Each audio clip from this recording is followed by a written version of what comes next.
Hello everyone, मैं Vinu Verma excel in education channel में आप सभी का स्वागत करती हूँ।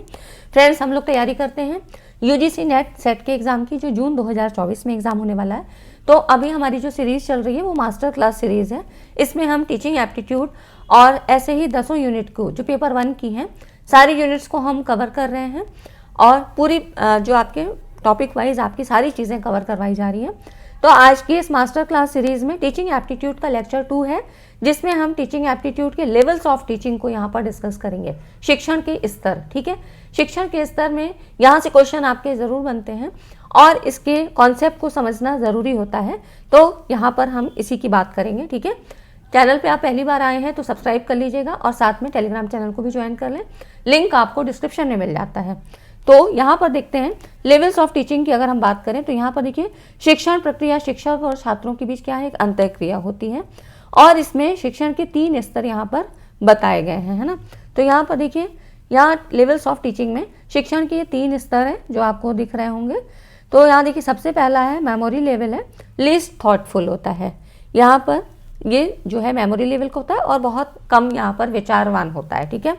उसके बाद ये पहले नंबर का हो गया। दूसरा है अंडरस्टैंडिंग लेवल, थॉटफुल होता है, यहाँ पे विचार होते हैं। और यहाँ पर तीसरा जो होता है रिफ्लेक्टिव लेवल होता है, मोस्ट थॉटफुल, ठीक है।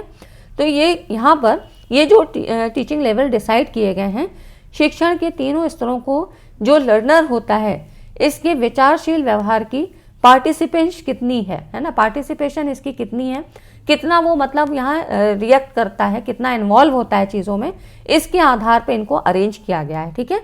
तो लर्नर किस तरह से यहाँ इंगेज होगा, कैसे पार्टिसिपेट करेगा, इसके आधार पर ये सारे टीचिंग लेवल्स आपके बताए गए हैं, ठीक है। तो इसमें मेमोरी लेवल सबसे कम विचारशील है, जिसको लीस्ट थॉटफुल कहा गया है। और फिर अंडरस्टैंडिंग लेवल है, मॉडरेट लेवल का है। और रिफ्लेक्टिव लेवल क्या होता है, मोस्ट थॉटफुल होता है, ठीक है। तो यहाँ पर हम इन तीनों की ही बारे में बात करेंगे। इसके पहले बात करें तो देखिए, एक और इन्होंने मॉरिस एल बिग्गी ने 1976 में एक और लेवल को यहाँ पर आपने ऑटोनोमस डेवलपमेंट के अंतर्गत इसको जोड़ा है, जिसको हम ऑटोनोमस डेवलपमेंट लेवल कहते हैं। तो इस तरह से 4 लेवल हो गए आपके टीचिंग लर्निंग के दौरान, है।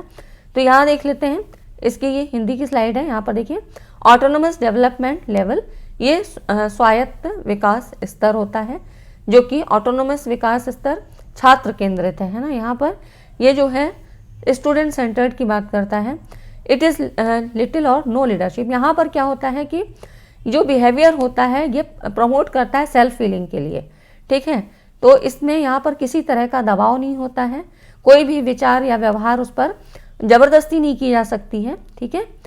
इसमें ऑटोनोमस की भावना का विकास होता है। तो यहाँ पर किसी का भी हस्तक्षेप नहीं होगा, है ना। इस सब के बारे में हमने लेसेस फेयर ये सारी चीज़ें आपको कल भी बताया था, जो हमने पहले लेक्चर को यहाँ कवर किया था। उसमें आपको टीचिंग एप्टीट्यूड के बहुत सारे इंपॉर्टेंट कॉन्सेप्ट को समझाया था। तो इसमें यही बात है कि यहाँ पर हस्तक्षेप की गुंजाइश बहुत कम होती है। यहाँ पे किसी टीचर का कोई ज़्यादा एनरोलमेंट नहीं होता है, ठीक है। और इस तरह से क्या है, नेगेटिव एजुकेशन है। तो शिक्षार्थी की स्वयं की शिक्षा पर नियंत्रण करने की क्षमता को यहाँ मतलब जो यहाँ पर ये है ना, लर्नर की जो खुद की जो फीलिंग्स होती हैं उस पर ही कंट्रोल करने की क्षमता को यहाँ ये रेफर करता है। गहन सीखने के लिए वांछित है, आंतरिक प्रेरणा से, ये इंट्रिंसिक मोटिवेशन से जो है प्रभावित होता है, ठीक है। तो ये हो गई ऑटोनोमस डेवलपमेंट लेवल की बात, जो आपकी मतलब लर्नर की खुद की सेल्फ फीलिंग से यहाँ पर संबंधित होता है और यहाँ पर टीचर की भूमिका ज़्यादा नहीं होती है, ठीक है। उसके बाद देखिए, यहाँ पर हम बात करते हैं जो दूसरा लेवल है आपका, मेमोरी लेवल की बात करते हैं। इन लेवल के कॉन्सेप्ट को आप अगर समझ लेंगे ना, तो क्वेश्चन किसी भी तरह का आएगा, आप उसको कर लेते हैं। अब मेमोरी लेवल का था, इसमें देखिए ये क्या था, लीस्ट थॉटफुल था। यहाँ पर बहुत कम विचार शक्ति का यूज़ किया जाता है। तो इसके जो उद्देश्य होंगे, यहाँ पे क्या होगा, मानसिक पक्षों का प्रशिक्षण, है ना, ट्रेनिंग ऑफ मेंटल एस्पेक्ट्स, तथ्यों का ज्ञान प्रदान करना, सीखे हुए तथ्यों को याद करना और तथ्यों का प्रत्यास्परण मतलब रिकॉलिंग और रिकॉग्निशन। तो इस तरह से यहाँ पर प्रत्यास्मरण और उन्हें पुनः प्रस्तुत करना। तो देखिए, इस सारी चीज़ों का मतलब क्या समझ में आया। मेमोरी लेवल क्या है, हमारी कंठस्थ कराने की मतलब याद कराने की प्रवृत्ति पर जोर देता है। तो यहाँ पर मानसिक पक्षों को यहाँ ट्रेन किया जाता है, जो भी फैक्ट्स होते हैं उनको याद कराया जाता है। तो ये लेवल कहाँ पर ज़्यादा जो है प्रभावी होगा, जो कि हम जो छोटे क्लासों में बच्चों को पढ़ाते हैं, यहाँ पर लर्निंग पर ज़्यादा जोर दिया जाता है ना, तो मेमोराइज करने पर ज़्यादा जोर देते हैं। कोई चीज़ें तथ्यों के तौर पे पहाड़े गिनती इस तरह से सिखाया जाता है और याद कराने की कोशिश की जाती है ना, पोएम्स वगैरह या वर्णमाला, तो ये सारी चीज़ें क्या है, बच्चों को याद कराई जाती हैं। लिखने के प्रवृत्ति पर कम ध्यान दिया जाता है और याद कराने की जो है मेमोराइजिंग पावर को ज़्यादा जो है डेवलप किया जाता है। ठीक है, तो इस तरह से मानसिक पक्षों का प्रशिक्षण हुआ, तथ्यों का ज्ञान प्रदान करना, तथ्यों को याद करना और फिर जब जरूरत पड़े तो उनको रिकॉल करना, ठीक है, और रिप्रोड्यूस करना, उन्हें पुनः प्रस्तुत करना। तो ये सारी चीज़ें इसके उद्देश्यों के अंतर्गत आती हैं। अब इसमें हम देखिए टीचिंग ऑफ मेमोरी लेवल में, तो इसमें बाकी इसकी जो फीचर्स हैं इसके बारे में बात कर लेते हैं, क्या क्या कैरेक्टरिस्टिक है। स्मृति स्तर के शिक्षण में विचारहीनता, लीस्ट थॉटफुल होता है ना, तो इसमें ऐसी अधिगम परिस्थितियां विकसित की जाती हैं कि छात्र पढ़ाई गई पाठ्यवस्तु को सरलता से कंठस्थ कर सकें। ठीक है, तो मेमोरी लेवल पे ज़्यादा ध्यान दिया जाता है, बच्चे किसी तरह याद कर लें और फिर उनसे जब पूछा जाता है तो उनको बता सकें और उसको रिप्रोड्यूस कर सकें। तो रिकॉल और क्रैमिंग की क्रिया पर जोर दिया जाता है ना, जो भी जो रेलिवेंट चीज़ें होती हैं, सार्थक जो कंटेंट होता है वो आसानी से याद हो जाता है, जबकि जो इरेलीवेंट होता है वो उनको याद रखने में कठिनाइयाँ होती हैं, है ना। और रटने का संबंध बुद्धि से नहीं होता है, तो यहाँ पर जो भी चीज़ें हैं वो आपके इंटेलिजेंस मतलब बुद्धि से यहाँ पर मतलब नहीं होता है।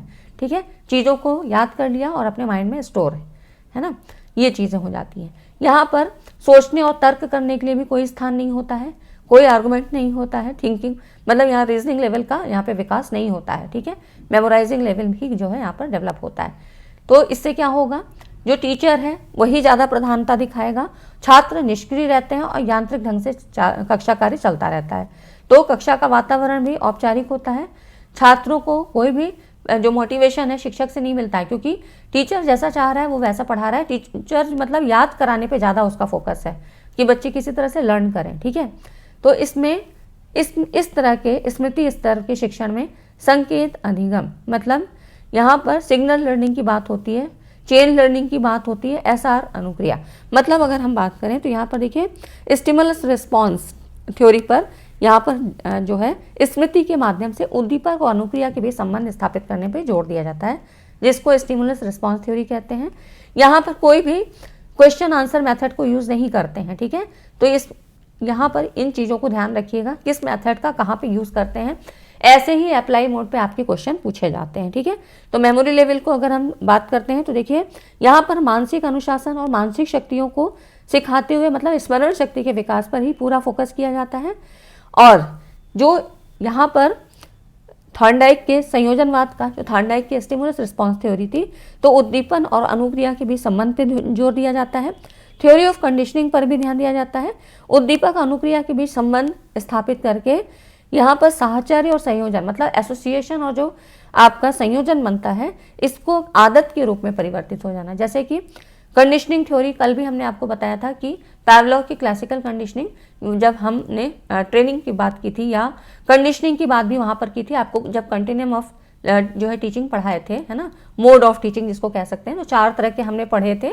तो कल भी इस बारे में बात हुई थी कि आपका कौन कौन से था, कंडीशनिंग, इंस्ट्रक्शन, इंडोक्ट्रिनेशन एंड आपका ट्रेनिंग, है ना, ये इन चारों चीज़ों के बारे में हमने कल भी बात की थी।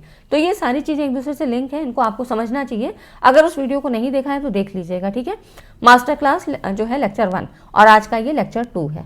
तो ये समझ में आ गया आपको कि इसमें क्या क्या होगा, कि सिग्नल लर्निंग कैसे होगी, चीज़ों को याद कराना वन बाय वन। उसके बाद जैसे कि पहले आप उसको जो है ABCD सिखाते हो या छोटा बड़ा ऐसे करके, फिर जो है उनको चेन लर्निंग मतलब इनसे हम वर्ड्स को मिलाकर पढ़ना सिखाते हैं, है ना। तो इस तरह से स्टिमुलस रिस्पॉन्स थ्योरी यहाँ पर काम करती है। थ्योरी ऑफ कंडीशनिंग की बात होती है ना। और आदतों का निर्माण, तो जब बच्चे ने एक बार याद कर लिया तो इस तरह से जो भी कंटेंट है उसको कंठस्थ कराने पर यहाँ पर जोर दिया जाता है। ठीक है, तो ये चीज़ें हो गई। अब जो यहाँ पर जो मतलब आपकी जो शिक्षण प्रतिमांत है इसको किसने दिया था, हर्बर्ट ने। हर्बर्ट की पंचपदीय प्रणाली इसको कहा जाता है। तो जो मेमोरी लेवल थी ये आपकी हर्बर्टियन टीचिंग मॉडल के नाम से जानी जाती है। ठीक है, हर्बर्ट की पंचपदीय प्रणाली।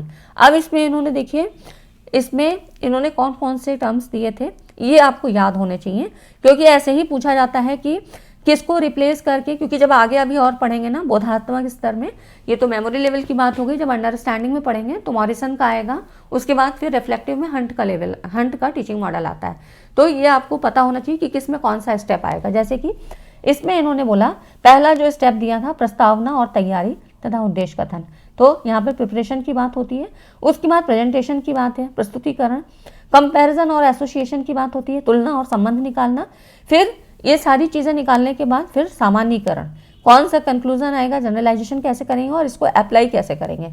ठीक है, तो ये पंचपदी प्रणाली थी, ये सारी चीज़ें जो आपको समझ में आ रही हैं कि किस तरह से होती हैं।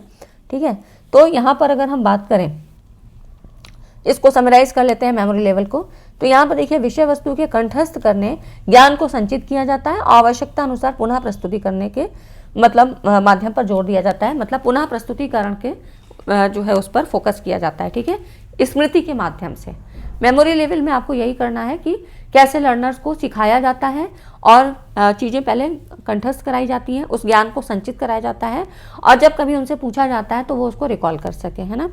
तो यहाँ जो शिक्षण मुख्य रूप से कैसे होता है, विषय केंद्रित होता है। अध्यापक की भूमिका की बात करें तो कैसी होगी, प्रधान होगी। ये सारी चीज़ें आपको बता दी हैं, हम समराइज कर रहे हैं यहाँ पर। ठीक है, तो लर्नर कैसे होते हैं, यहाँ पर पैसिव जो है मोड में होते हैं, यहाँ पर लर्नर निष्क्रिय श्रोता के रूप में होते हैं, बिल्कुल जो है रटने के ही उस पर फोकस करते हैं ना, रटन विद्या पे ज़्यादा जोर दिया जाता है। मोटिवेशन कैसा होता है, वाह होता है। मेथड्स कौन से यूज़ करेंगे, तो टीचर सेंटर्ड और सब्जेक्ट सेंटर्ड होते हैं, जिसमें आपके lecture method, narration method, text book जो बुक्स पढ़ के आप पढ़ाया जाता है, रीडिंग कराई जाती है क्लास में, डिडक्टिव मेथड। ठीक है, इवेल्युएशन की बात करें तो यहाँ पर जो है मेमोरी में कितना स्टोर है, इसको हम रिकॉल और रिकॉग्निशन के तौर पे वो किस तरह से रिप्रोड्यूस कर सकते हैं, मतलब यहाँ पर रिप्रेजेंट कैसे करते हैं, इन चीज़ों को यहाँ पर हम इवेल्युएशन करते हैं। ठीक है, कि कितना याद हुआ, जैसे छोटी क्लास में आप ऐसे ही पूछते हो ना, ओरली चीज़ें उनसे पूछी जाती हैं, लिखने के लिए ज़्यादा फोकस नहीं किया जाता है। ठीक है, तो ऐसे इवेल्युएशन होता है। तो इसमें सारी चीज़ें आपको बता दी, तो ये आपको बिल्कुल कंठस्थ हो गया होगा, आपको अच्छे से समझ में आ गया होगा। ठीक है, हर्बर्ट की पंचपदी प्रणाली, यहाँ से क्वेश्चन आपके बनते हैं, तो ये स्टेप आपको याद होने चाहिए। ठीक है, बाकी मीनिंग में इतना कुछ नहीं है, वैसे ही है कि प्रस्तावना कैसे, तैयारी कैसे करनी है, उद्देश्य कथन क्या होता है, तो यहाँ पर मेमोराइजिंग वाला ही फैक्टर काम आता है। ठीक है, तो ये हो गया आपका। इतनी चीज़ें अगर समझ में आ गई तो वीडियो को लाइक एंड शेयर ज़रूर कर दीजिए। और ठीक फिर देखिए अब आपका आता है दूसरा, जो कि थॉटफुल था, दूसरा लेवल था अंडरस्टैंडिंग लेवल, बोधात्मक स्तर। तो यहाँ के जो उद्देश्य होते हैं ये क्या है, ज्ञानार्जन के साथ साथ बोधात्मक उद्देश्यों के रूप में प्राप्ति, है ना। तो अब हमने ज्ञानार्जन की बात कहाँ पे कर ली थी, मेमोरी लेवल में कुछ चीज़ों को कंठस्थ किया था। अब वो जो चीज़ें जो कंठस्थ कराई गई हैं, याद कराई गई हैं, तो मेमोरी लेवल की जो तरह चीज़ों को याद रखने तक ही सीमित नहीं होता है, बल्कि इसमें तथ्यों और सूचनाओं के आधार पर निष्कर्ष निकालना, संबंधों को देखना, जनरलाइजेशन, ऐसे सिद्धांतों का यहाँ पर काम होता है। जैसे कि अर्जित तथ्यों के मध्य संबंध देखना, ठीक है, और उसके बाद तथ्यों का अर्थ जानना, उनके बीच जो फैक्ट्स हैं उनके बीच समानता और असमानता की पहचान करना। तो ये किस तरह से होगी, बच्चे की अपनी बुद्धि के अनुसार होगी, है ना। वहाँ पर क्या था कि बच्चा निष्क्रिय था, लर्नर जो था वो निष्क्रिय था, एक निष्क्रिय श्रोता के रूप में चीज़ों को याद करते चला जा रहा है ना। लेकिन यहाँ पर वो अपनी बुद्धि का कुछ उपयोग करेगा और चीज़ों को रिलेट करना सीखेगा, उनमें अंतर, समानता, ये सारी चीज़ें समझने की कोशिश करेगा। विशेष तथ्यों से सामान्यीकृत विचार और नियम, तो इस तरह से जनरलाइजेशन इसको कहते हैं। कोई चीज़ें उसने सीखी उसको दूसरी जगह कैसे अप्लाई करेगा, जैसे 2 × 2 4 होता है, 2 + 2 भी 4 होता है ना। तो ये चीज़ें उसने सीखी मैथ्स में, अब इन चीज़ों को अगर वो कोई सामान लेने जाता है तो यहाँ पर जोड़ के इन चीज़ों का ही अप्लाई करेगा। ठीक है, तो सामान्यीकृत विचार और ऐसे नियम बनाना, तो सामान्यीकृत तथ्य, नियम और सिद्धांतों का नवीन ज्ञान प्राप्ति और व्यवहारिक समस्याओं को, वही चीज़ जो बताई कि उनको अप्लाई कैसे करेगा, तो व्यवहारिक समस्याओं को हल करने में इनका प्रयोग करेगा। ठीक है, तो ये तो हो गए हैं उद्देश्य कि बोधात्मक लेवल में किस तरह के उद्देश्यों का निर्धारण हुआ है। ठीक है, तो ये हो गए आपके ऑब्जेक्टिव्स, इंग्लिश में देख लीजिए। फिर बोध स्तर का जो शिक्षण होता है, इसमें क्या क्या चीज़ होती है, तो इसमें देखिए जो टीचिंग मॉडल था वो आपका मॉरिसन द्वारा जो है विकसित प्रतिमान था। यहाँ पर देखिए जो ये टीचिंग मॉडल था ये मॉरिसन के द्वारा था, अंडरस्टैंडिंग लेवल पे दिया गया। इसमें उन्होंने देखिए यहाँ पर पहले क्या था, प्रिपरेशन थी, यहाँ पर इन्होंने एक्सप्लोरेशन दिया, अन्वेषण, चीज़ों को खोजना, चीज़ों को जानने की उत्सुकता रखना। ठीक है, उसके बाद प्रेजेंटेशन है, फिर आत्मीकरण है, एसिमिलेशन, चीज़ों को आत्मसात करना, ऑर्गेनाइजेशन है नेक्स्ट, चीज़ों को खुद से अरेंज करना, ऑर्गेनाइज करना, फिर अभिव्यक्तिकरण, फिर उनको अपने शब्दों में बोलना, है ना। तो ये बोधात्मक स्तर पे हो गया। किसके द्वारा दिया हुआ था? तो मॉरिसन के द्वारा विकसित प्रतिमान था। अब यहाँ पर देखिए बोध स्तर पे थोड़ा सा और बात कर लेते हैं। तो बोध स्तर के शिक्षण में शिक्षक छात्रों के समक्ष पाठ्य वस्तु को इस प्रकार प्रेजेंट करता है कि छात्रों को बोध के लिए अधिक से अधिक अवसर मिले, छात्रों में आवश्यक सूझबूझ उत्पन्न हो, ठीक है। तो उनकी जो अंडरस्टैंडिंग लेवल है वो यहाँ डेवलप करने पर जोर दिया जाता है। तो इस प्रकार शिक्षक और छात्र दोनों ही एक्टिव रहते हैं, ठीक है। बोध स्तर का जो शिक्षण है उद्देश्य केंद्रित और इनसाइट से युक्त होता है। तो ये जो आपको बोधात्मक उद्देश्य बताए हैं अभी पहली स्लाइड में, ठीक है, यहाँ पर अभी आपने देखा, तो ये जो ऑब्जेक्टिव्स बताए हैं इन्हीं को पूरा करने के लिए यहाँ पर ये युक्त होता है और इनसाइट से युक्त होता है। इनसाइट मतलब बूझ, समझ बूझ, जो उसकी संज्ञानात्मक क्षमता है उससे संबंधित होता है, ठीक है। तो यहाँ पर अपनी बुद्धि का प्रयोग करेगा और उसके आधार पर अर्थपूर्ण यहाँ मीनिंग निकालने की कोशिश की जाती है। तो ये हो जाती है आपकी अंडरस्टैंडिंग लेवल ऑफ टीचिंग, ठीक है। तो यहाँ पर ये आपने देख लिया। उसके बाद जो आता है थर्ड है आपका objectives of reflective level. Reflective level में क्या होता है, जिसको हम इंग्लिश में ही नाम याद रखिए। तो यहाँ पर जो चीज़ें होती हैं, जिसको जो भी तथ्य सीखे गए हैं, मतलब जो बाकी दो लेवल्स में आपने चीज़ों को सीखा है ना, तो यहाँ पर थोड़ा सा और बात कर लेते हैं। इसमें देखिए जो अंडरस्टैंडिंग लेवल है ना, यहाँ पर हम बाकी चीज़ों के भी बारे में बात कर लेते हैं। तो देखिए इसमें क्या होता है कि सूचनाओं के आधार पे, मतलब जो भी चीज़ें याद कराई गई मेमोरी लेवल में, खाली इतनी ही चीज़ें नहीं बतानी है, बल्कि इन तथ्यों और सूचनाओं के आधार पे जो कंक्लूजन निकालना है, कैसे जनरलाइजेशन करना है, कैसे एप्लीकेशन करना है, ये सारी चीज़ें अंडरस्टैंडिंग लेवल में होती हैं। तो जो टीचर का रोल होता है वो क्या होता है? सशक्त होता है, अधिनायकवाद के रूप में होता है। अधिनायकवाद क्यों कहा जा रहा है? अधिनायकवाद इसलिए क्योंकि जो मतलब यहाँ पर उसे ज्ञान के साथ साथ बोध कराना भी शामिल होता है। मतलब जो लर्नर्स हैं वो अपने, मतलब उनको जो नहीं आ रहा है वो चीज़ें पूछ सकते हैं, लेकिन सारी जो टीचिंग व्यवस्था है, टीचिंग लर्निंग प्रोसेस है, वो पूरे स्टूडेंट सेंटर, मतलब जो लर्नर सेंटर्ड हो जाए ऐसा नहीं होता है। कुछ चीज़ें जो कंट्रोल होता है वो टीचर के हाथ में होता है, ठीक है। तो जो लर्नर है एक्टिव मोड में रहकर सीखने के लिए सजग रहता है, और कंट्रोल कैसे होगा? टीचर के ही हाथ में होगा, ठीक है। तो यहाँ पर भी जो मोटिवेशन होता है वो बाह्य होता है, ठीक है। और मेथड्स की बात करें तो जो की चीज़ें जैसे आप लेक्चर मेथड से दे रहे थे मेमोरी लेवल में, तो यहाँ पर क्या होगा? लेक्चर कम डेमोन्स्ट्रेशन होगा। तो लेक्चर मेथड के साथ साथ कुछ चीज़ें दिखाई जाएंगी, तो उससे क्या होगा? जो बोधात्मक लेवल है वो ज़्यादा सक्रिय होता है ना। और अगर हम लेक्चर मेथड्स दे रहे हैं, जैसे कि डिस्क्रिप्शन मेथड्स को यूज़ कर रहे हैं, वर्णन विधि का प्रयोग कर रहे हैं, तो यहाँ पर कुछ क्या है? प्रश्नोत्तर विधि को भी यहाँ पर जोड़ के चीज़ों को समझाया जाएगा, ठीक है। तो उससे क्या होगा? इंगेजिंग बढ़ती है, इंटरैक्टिव होता है क्लासरूम, है ना। जो क्लासरूम टीचिंग होती है वो इंटरैक्टिव होती है।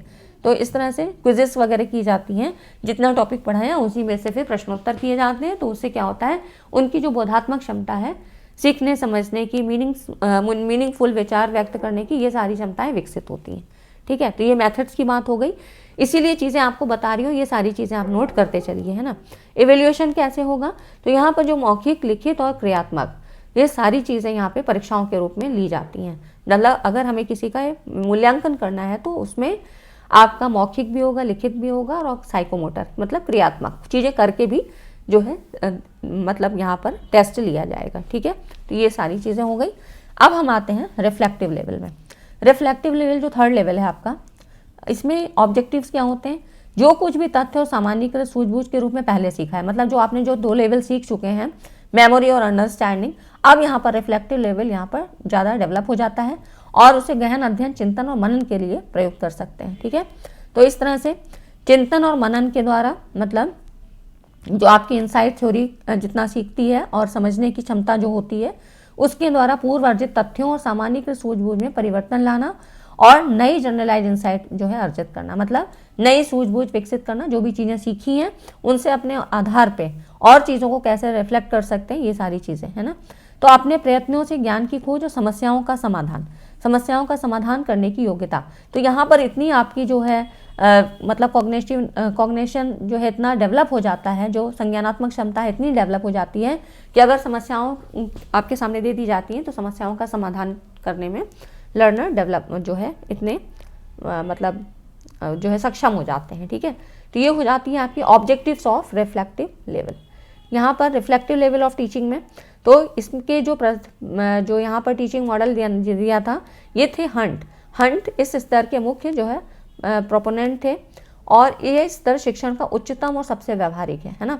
तो यहाँ पर ये क्या है, मोस्ट थॉटफुल होता है, यहाँ पर ज़्यादा जो शक्तियों का, रीजनिंग पावर का ज़्यादा यूज़ करते हैं, लॉजिकल रीजनिंग या आपकी जो तर्क शक्ति है इसका उपयोग ज़्यादा होता है। तो चिंतन क्या है, मानव के विकास का महत्वपूर्ण पद है, और इस स्तर पर शिक्षक अपने छात्रों में, यहाँ पर टीचर का रोल भी ज़्यादा होता है और छात्रों का भी ज़्यादा होता है, तो दोनों ही एक्टिव होते हैं, क्योंकि शिक्षक अपने छात्रों में चिंतन, तर्क, कल्पना, इन शक्ति को बढ़ाता है, और बाद में छात्र इन अप्रोच के माध्यम से अपनी समस्याओं का समाधान कर सकें। ठीक है, तो जब उसमें ये सारी चीज़ें डेवलप हो जाएंगी, थिंकिंग करने की, रीजनिंग करने की, तर्क शक्ति की, है ना, उन चीज़ों को कल्पना शक्ति के माध्यम से सोचने की, तब वो अपने अप्रोच के माध्यम से समस्या का समाधान कर सकते हैं। अगर उनके सामने कोई समस्या आती है तो इन अप्रोच के माध्यम से सॉल्व कर सकते हैं। तो इस तरह से स्मृति और बोध दोनों स्तरों का शिक्षण यहाँ पर होता है, और इसके बिना चिंतन स्तर का शिक्षण सफल नहीं हो सकता है, क्योंकि मतलब रिफ्लेक्टिव लेवल में आपको ठीक है रीजनिंग करनी है ना, इमेजिनेशन पावर होनी चाहिए, लेकिन जब मेमोरी और अंडरस्टैंडिंग लेवल की बाकी चीज़ें भी आपके अंदर आती हैं तब आप रिफ्लेक्टिव लेवल में सफल होते हो। ये सारी चीज़ें होती हैं, है ना। तो ये जो चिंतन स्तर होता है, यहाँ का जो शिक्षण है समस्या केंद्रित होता है, यहाँ पर प्रॉब्लम सॉल्विंग करवाई जाती है, और ये क्वेश्चन आपसे हमेशा पूछा जाता है। अभी हम लोग फिर अगली वीडियो में कुछ क्वेश्चंस भी करेंगे, जितनी चीज़ें पढ़नी है उससे संबंधित क्वेश्चन भी करेंगे। तो यहाँ पर आपको प्रॉब्लम सॉल्विंग दी जाती है, शिक्षक छात्रों के सामने कोई भी समस्या प्रस्तुत करेगा और छात्र एक्टिव होकर, मोटिवेट होकर स्वयं ही चिंतन को प्रारंभ करते हैं। तो इस तरह से यह आलोचनात्मक दृष्टिकोण वाला original thinking with a critical approach, है ना। तो यहाँ पर यह होता है, और इस प्रकार के शिक्षण में छात्रों के बोध व्यवहार को विकसित करने के अवसर देते हुए शिक्षक का कार्य है उनमें सृजनात्मक क्षमताओं का विकास करना।